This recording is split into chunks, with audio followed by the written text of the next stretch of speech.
Today we're going to look at how to propagate rare plants like the Monstera Albo.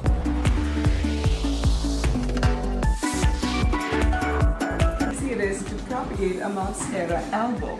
We need to look for a node. We want to make sure we are between the leaves. So if you were to cut it somewhere here, a Monstera Albo, ooh, this one has a lot of good root already, but you wouldn't want to keep the whole thing together. You would rather want to make smaller cuts, single cuts, which would root much better.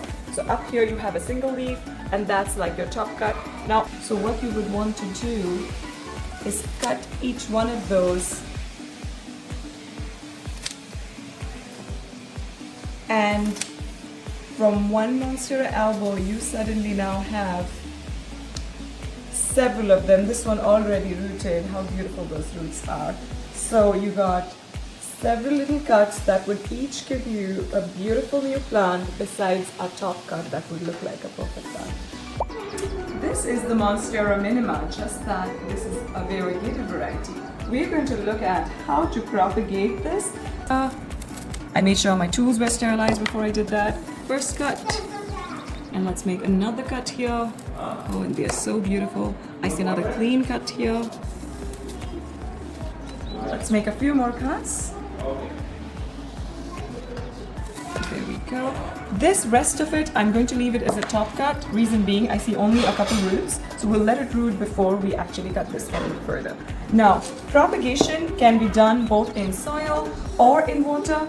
We recommend that you do it in water because water is the easiest way to spot if there was a problem, if the roots were rotting, or if there was another sort of a virus or bacteria that you see growing. With water, you can look at it almost every day if you want. It looks very pretty and you can take care of a situation really quick. So water propagation works very well.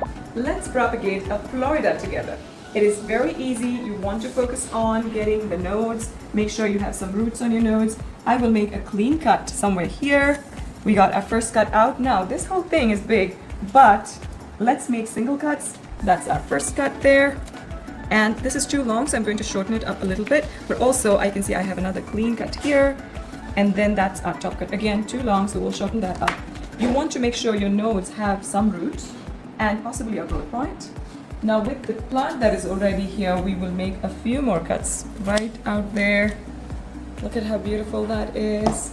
Now, I do have some of our cutting that we're rooting already so that I can show you the transition. Now look at all those beautiful roots.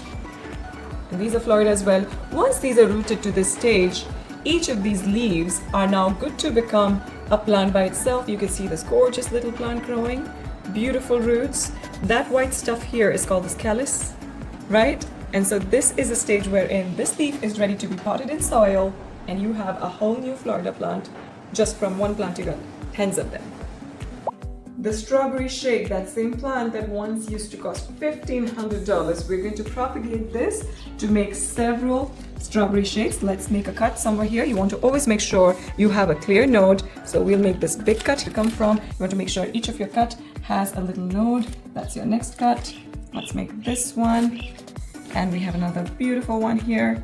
Look at how gorgeous and pink that little bump is. Now this big cutting that we made initially, we won't leave it this way. It would grow much faster and better if you were to make them into single cuts.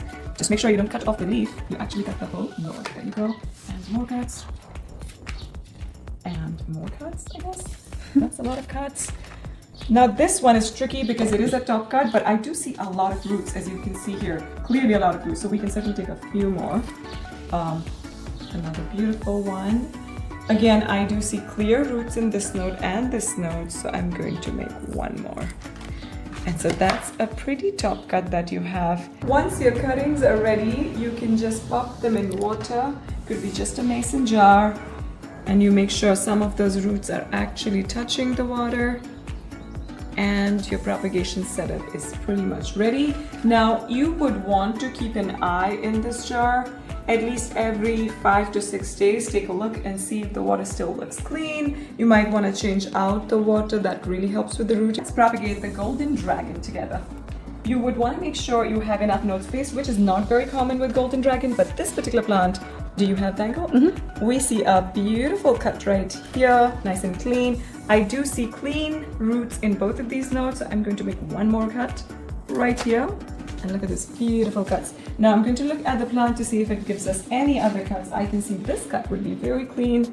And so we got one more cut. Once the cuts are ready, you would want to place them in a jar, a clear jar possibly with some water. Now it is essential that you change the water every 6 to 7 days and make sure to keep an eye for fresh roots. Once you do see an inch of roots, that's an indication the plant is ready to be potted.